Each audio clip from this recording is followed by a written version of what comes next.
EAMCET స్ట్రెస్సా? Testonic.ai ని try చేయండి. Free mock test, custom test, AI insights మరియు పర్ఫార్మెన్స్ ట్రాకింగ్ కూడా. Register now.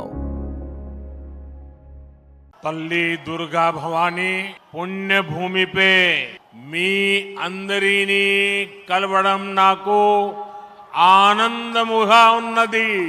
आंध्र के राज्यपाल सैयद अब मुख्यमंत्री मेरे मित्र श्री चंद्रबाबू नायडू जी, केंद्रीय कैबिनेट के मेरे सहयोगी मंत्रीगण, डिप्टी सीएम ऊर्जावान पवन कल्याण जी, राज्य सरकार के मंत्रीगण, सभी सांसद और विधायकगण और आंध्र प्रदेश के मेरे प्यारे भाइयों और बहनों, आज जब मैं इस अमरावती की पुण्य भूमि पर खड़ा हूं तो मुझे केवल एक शहर नहीं दिख रहा, मुझे एक सपना सच होते दिख रहा है। एक नया अमरावती, एक नया आंध्र। अमरावती वो धरती है जहां परंपरा और प्रगति दोनों साथ, जहां बौद्ध विरासत की शांति भी है और विकसित भारत के निर्माण की ऊर्जा भी। आज यहां करीब 60,000 करोड़ रुपए के प्रोजेक्ट का शिलान्यास और लोकार्पण किया गया है। ये प्रोजेक्ट सिर्फ कंक्रीट का निर्माण नहीं है, ये आंध्र प्रदेश के आकांक्षाओं की, विकसित भारत की उम्मीदों की मजबूत नींव भी है। मैं भगवान वीरभद्र, भगवान अमरलिंगेश्वर और तिरुपति बालाजी के चरणों में प्रणाम करते हुए आंध्र प्रदेश की सम्मानित जनता को बहुत बहुत बधाई देता हूं। मुख्यमंत्री चंद्रबाबू नायडू गारू और पवन कल्याण जी को भी मैं बहुत बहुत शुभकामनाएं देता हूं। साथियों, हम सब जानते हैं इंद्रलोक की राजधानी का नाम अमरावती था और अब अमरावती आंध्र प्रदेश की राजधानी है। ये सिर्फ संयोग नहीं है, ये स्वर्ण आंध्रा के निर्माण का भी शुभ संकेत है।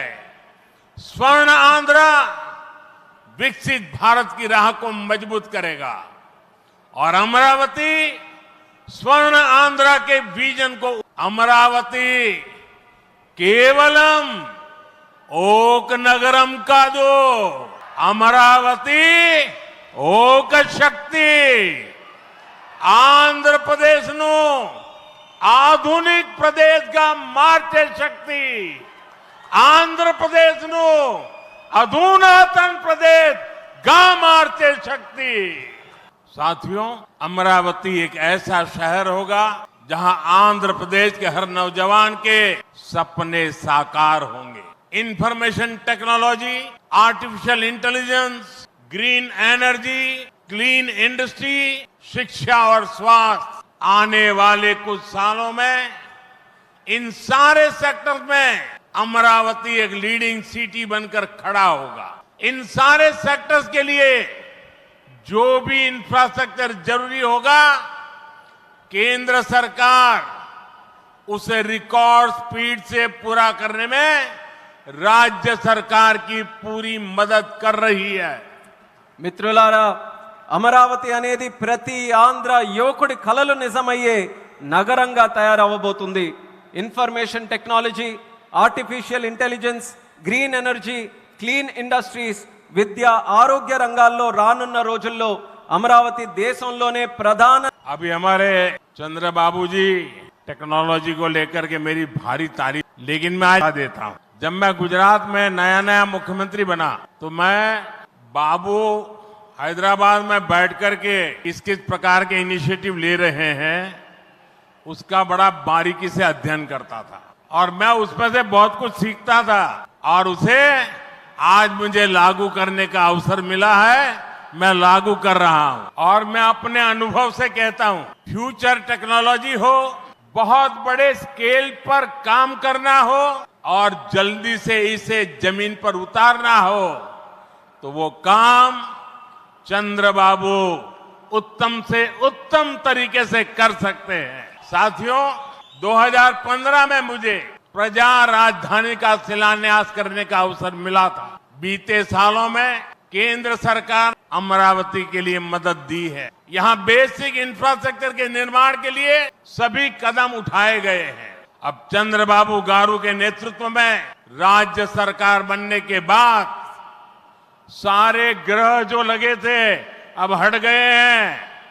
यहाँ विकास कार्यों में तेजी आ गई है। हाई कोर्ट, विधानसभा, सेक्रेटेरिएट, राजभवन, ऐसी कई जरूरी बिल्डिंग बनाने के कामों को भी प्राथमिकता दी जा रही है। साथियों, एनटीआर गारू ने विकसित आंध्र प्रदेश का सपना, हमें मिलकर अमरावती को, आंध्र प्रदेश को विकसित भारत का ग्रोथ इंजन बनाना है। हमें एनटीआर गारू का सपना पूरा करना है। चंद्रबाबू गारू, ब्रदर पवन कल्याण, इदी मनमु चेयाली, इदी मन में चेयाली। साथियों, बीते 10 सालों में भारत ने देश में फिजिकल, डिजिटल और सोशल इंफ्रास्ट्रक्चर पर विशेष बल दिया। भारत आज दुनिया के उन देशों में शामिल है जहां का इंफ्रास्ट्रक्चर तेज गति से आधुनिक हो रहा है।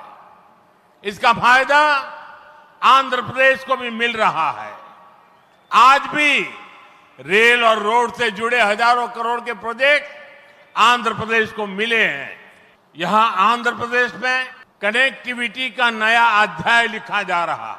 इन प्रोजेक्ट एक जिले की कनेक्टिविटी बढ़ेगी, आसपास के राज्यों से कनेक्टिविटी बेहतर होगी। इससे किसानों की फसल पहुंचाना आसान होगा और उद्योगों के लिए भी सुविधा होगी। टूरिज्म सेक्टर को और तीर्थ यात्राओं को बल मिलेगा। जैसे रेनीगुंटा नायडूपेटा हाईवे से बालाजी के दर्शन आसान होंगे। लोग बहुत कम समय में वेंकटेश्वर स्वामी के दर्शन कर पाएंगे।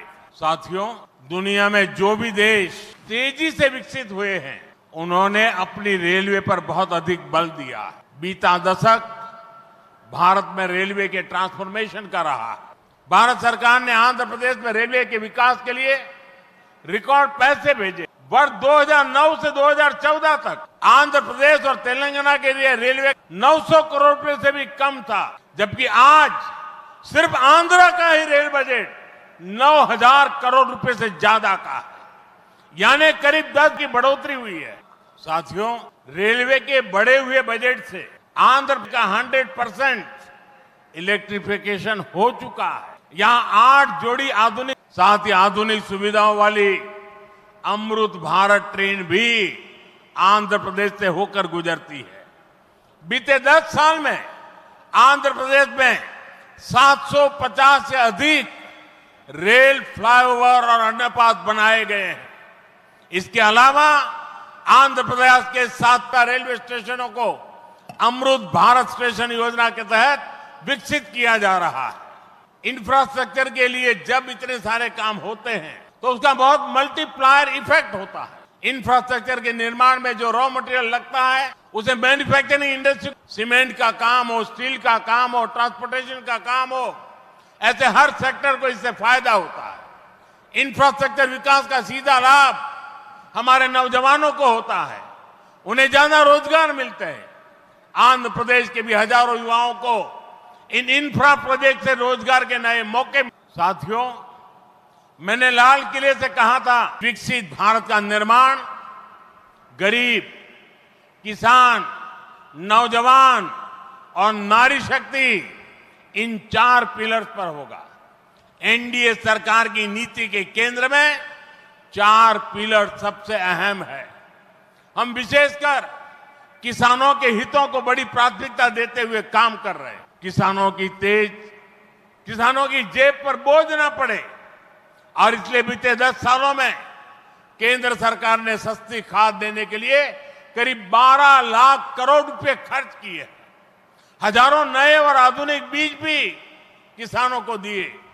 पीएम फसल बीमा स्कीम के तहत आंध्र प्रदेश के किसानों को अब तक 5,500 करोड़ रुपए का क्लेम। पीएम किसान सम्मान निधि के तहत भी आंध्र के लाखों किसानों के खाते में 17,500 सिंचाई के प्रोजेक्ट्स का जाल बिछाया जा रहा है। रिवर लिंकिंग का काम भी, उसका अभियान भी शुरू किया गया है।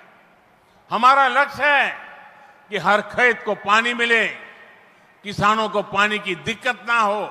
यहां नई सरकार बनने के बाद पोलवरम प्रोजेक्ट में भी नई गति आई। आंध्र प्रदेश के लाखों करोड़ों लोगों का इस प्रोजेक्ट से जीवन बदलने वाला है। पोलवरम प्रोजेक्ट तेजी से पूरा हो, इसके लिए केंद्र के एनडीए सरकार से राज्य सरकार को पूरी मदद दी जा रही है। आंध्र की धरती ने दशकों से भारत को स्पेस पावर बनाने में बहुत बड़ी भूमिका निभाई है। श्रीहरिकोटा से जब जब कोई मिशन लॉन्च होता है तो कोटि कोटि भारतीयों को गर्व से भर देता है। करोड़ों भारतीय नौजवानों को ये क्षेत्र स्पेस रहा है। अब आज देश को, हमारे डिफेंस सेक्टर को मजबूत करने वाला नया संस्थान भी मिला है।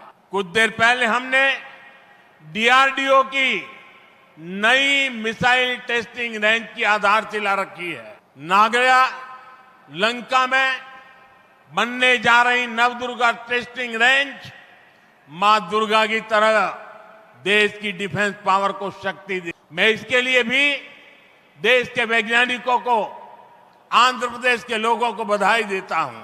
साथियों, आज भारत की ताकत सिर्फ हमारे हथियार ही नहीं है, बल्कि हमारी एकता भी है। एकता का यही भाव हमारे एकता मॉल्स में मजबूत होता है। देश के अनेकों शहरों में एकता मॉल्स बनाए जा रहे हैं। खुशी है कि अब विशाखापट्टनम में भी एकता मॉल बनेगा।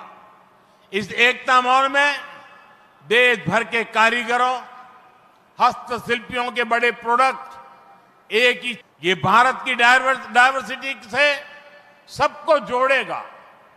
एकता मॉल से लोकल इकोनॉमी को भी गति मिलेगी और एक भारत श्रेष्ठ भारत की भावना की भी और अधिक मजबूत होगी। अभी हमने चंद्रबाबू जी को सुना, उन्होंने 21 जून अंतर्राष्ट्रीय योगा दिवस की चर्चा की। मैं चंद्रबाबू का, आंध्र की सरकार का और आंध्र के लोगों का आभारी हूं कि आपने अंतर्राष्ट्रीय योग दिवस देश का प्रमुख कार्यक्रम आंध्र में करने के लिए निमंत्रण दिया। मैं इसके लिए आता हूं और जैसा आपने कहा है, मैं स्वयं भी 21 जून को आंध्र के लोगों के साथ योग करूंगा और दुनिया का एक कार्यक्रम यहां पर होगा। इस कार्यक्रम का महत्व इसलिए भी है कि अंतर्राष्ट्रीय योग दिवस का 10 साल की यात्रा का ये 10वीं साल का महत्वपूर्ण पड़ाव है। पूरे विश्व में योग के प्रति एक आकर्षण है। इस बार पूरी दुनिया 21 जून को आंध्र की तरफ देखेगी और मैं चाहूंगा कि आने वाले 50 दिन पूरे आंध्र में योग जबरदस्त वातावरण बने, स्पर्धाएं हो और वर्ल्ड रिकॉर्ड करने का काम आंध्र प्रदेश करके पूरी दुनिया को चकित कर दे। और मैं मानता हूं चंद्रबाबू जी के नेतृत्व में ये होके रहेगा। साथियों, आंध्र प्रदेश में ना तो सपने देखने वालों की कमी है और न ही सपनों को साकार करने वाले कम। मैं विश्वास के साथ कह सकता हूं, आज आंध्र प्रदेश सही राह पर चल रहा है। आंध्र ने सही स्पीड पकड़ ली है। अब ग्रोथ की स्पीड को हमें लगातार तेज करते रहना है। और मैं कह सकता हूं, बाबू ने 3 साल में अमरावती के निर्माण का जो सपना देखा है, इसका मतलब ये 3 साल की सिर्फ अमरावती की गतिविधि आंध्र प्रदेश के जीडीपी को कहां से कहां पहुंचा देगी, ये मैं साफ देख रहा हूं।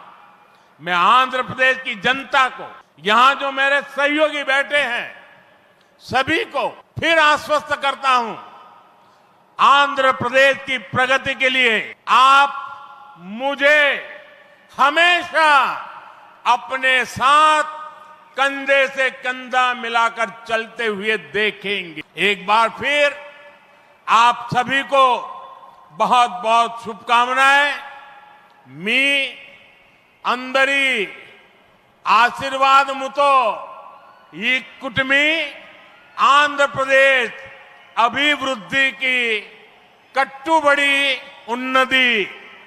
ధన్యవాద్.